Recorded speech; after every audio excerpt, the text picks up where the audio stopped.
ఇంకెన్నాళ్ళు రెంటింట్లో ఉంటాం? సొంత ఇంటి కలను నెరవేర్చుకుందాం. Suman TV biggest property expo October 18th, 19th HSCC Novotel Hyderabad. ఇప్పుడే ఫ్రీ ఎంట్రీ కోసం కాల్ చేయండి.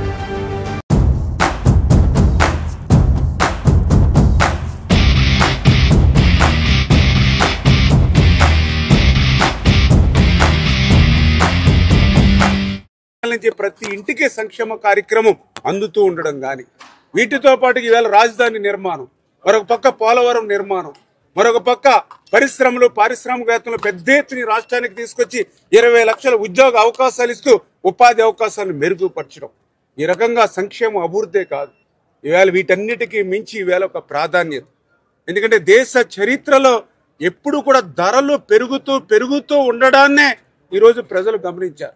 కానీ దేశ చరిత్రలో మొట్టమొదటిసారిగా ధరలు తగ్గడాన్ని ఈరోజు నరేంద్ర మోడీ గారు సారథ్యంలో ఈరోజు చూస్తూ ఉన్నారు. ఏదైతే జిఎస్టీ గతంలో 4 స్లాబ్లుంటే ఈరోజు 2 స్లాబ్లకి పరిమితం చేయడం ద్వారా ఈవేళ రాష్ట్రంలో ఉన్నటువంటి ప్రతి పేదవాడి కుటుంబం, రాష్ట్రంలో ఉన్నటువంటి ప్రతి మధ్యతరగతి కుటుంబానికి కూడా దగ్గర 15,000 నుంచి 45,000 రూపాయల వరకు ఒక్కొక్క కుటుంబం ఆదా అవుతుంది అని అంటే, ప్రజలు మధ్యతరగతి పేద వర్గాలు ఉపయోగించేటువంటి నిత్యావసర సరుకుల దగ్గర నుంచి, హాస్పిటల్స్ దగ్గర నుంచి, వైద్యం దగ్గర నుంచి, విద్య దగ్గర నుంచి, వ్యవసాయం దగ్గర నుంచి మరి ఈవేళ పెద్ద ఎత్తున జిఎస్టీ ద్వారా ఏదైతే లబ్ధి పొందుతూ మరి ఈవేళ ఆ కుటుంబాలు కూడా హర్షాతిరేకాలు వ్యక్తం చేస్తూ మరి ఏదైతే ఈ యొక్క సభను విజయవంతం చేయాలి.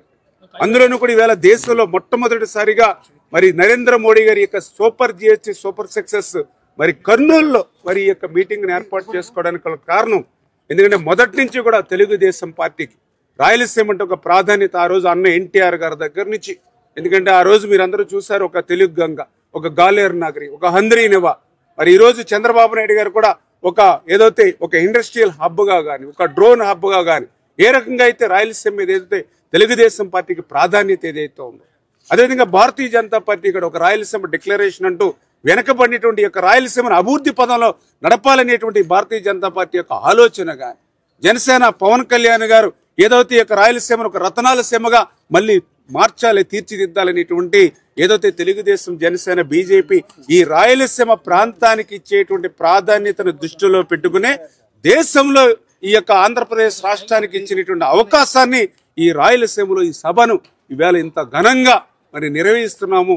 తప్పనిసరిగా ఈ యొక్క సభకు పెద్ద ఎత్తున లక్షలాది మంది వచ్చి ఈ యొక్క ప్రధానమంత్రి, ముఖ్యమంత్రి, అదేవిధంగా ఉప ముఖ్యమంత్రికి కృతజ్ఞతలు చెప్పుకునేటువంటి విధంగా ప్రతి ఇంటి నుంచి కూడా లక్షలాది మంది తరలి వచ్చి విజయవంతం చేస్తున్నారని చెప్పి మరొక్కసారి మీ ద్వారా తెలియజేసుకుంటూ ఉన్నాను.